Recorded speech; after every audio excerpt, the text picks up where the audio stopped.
Indigo மற்றும் ஏர் India ஆகிய இரு நிறுவனங்களின் ஆதிக்கத்தை குறைத்து அதானி உள்ளிட்ட பெரிய தொழிலதிபர்களுக்கு புதிய விமான நிறுவன சேவைகளை வழங்க மத்திய அரசு ஆலோசித்து வருவதாக கூறப்படுகிறது. வாருங்கள் இதுகுறித்து பார்க்கலாம் இந்த காணொளியில்.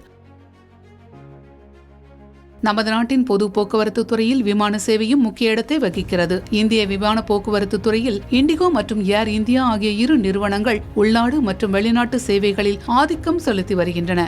இதில் ஏர் இந்தியா விமானங்களில் அவ்வப்போது ஏற்படும் அசௌகரியங்களுக்கு மத்தியில் 60% அதிகமான உள்நாட்டு பயணிகளை ஏற்றிச் செல்லும் இண்டிகோ நிறுவனம் விமானிகள் பற்றாக்குறை காரணமாக கடந்த டிசம்பர் மாதம் ஆயிரக்கணக்கான விமானங்களை ரத்து செய்தது. இதனால் உலகம் முழுவதும் பல பயணிகள் பாதிக்கப்பட்டனர். இத்தகைய சூழலில்தான் புதிய விமான நிறுவன சேவையை உருவாக்க மத்திய அரசு திட்டமிட்டிருக்கிறது. 2047 ஆண்டுக்குள் நாட்டில் உள்ள விமான நிலையங்களின் எண்ணிக்கையை 350 அதிகரிக்க இந்தியா திட்டமிட்டுள்ளதாக ப்ளூம்பெர்க் அறிக்கை தெரிவித்திருக்கிறது. அதே சமயம் 2024 ஆண்டிலிருந்து கிட்டத்தட்ட 3 மடங்காக 2044 ஆண்டுக்குள் இந்தியாவில் பயணிகள் போக்குவரத்து மேலும் 42 கோடியே 50 லட்சமாக அதிகரிக்கும் என்று சர்வதேச விமான போக்குவரத்து சங்கம் கணிக்கிறது. அதிகரித்து வரும் இந்த தேவையை பூர்த்தி செய்ய விமான நிறுவனங்களுக்கு இடையேயான கடுமையான போட்டி முக்கியமானது என்று அரசு நம்புவதாலேயே புதிய விமான நிறுவன சேவைகளை தொடங்க ஆலோசித்து வருகிறது. மேலும் ஜெட் ஏர்வேஸ், கோ ஃபர்ஸ்ட் ஆகிய நிறுவனங்களின் வீழ்ச்சி மற்றும் விஸ்தாரா, ஏர் ஏசியா இந்தியா ஆகிய நிறுவனங்கள் ஏர் இந்தியாவுடன் இணைந்தது போன்றவற்றால் இந்திய உள்நாட்டு விமான போக்குவரத்து சந்தையில் சுமார் 90% பங்கினை இண்டிகோ மற்றும் ஏர் இந்தியா மட்டுமே கொண்டிருக்கின்றன.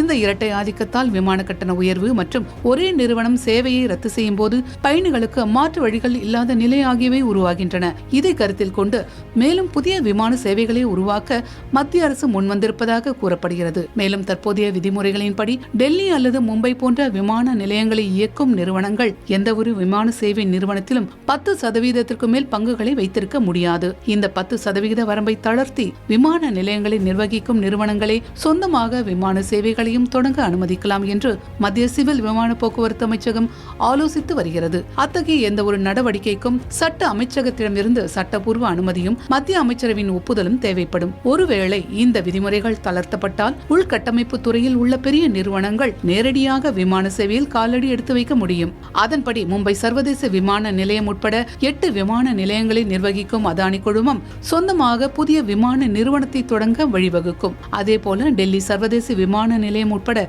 பல விமான நிலையங்களை இயக்கி வரும் GMR குழுமமும் இதில் களமிறங்க முடியும். தவிர புதிய நிறுவனங்கள் வந்தால் பயணிகளுக்கு கூடுதல் தேர்வுகள் கிடைக்கும். தவிர அதிக போட்டியால் விமான கட்டணங்கள் கணிசமாக குறையவும் வாய்ப்பிருக்கிறது.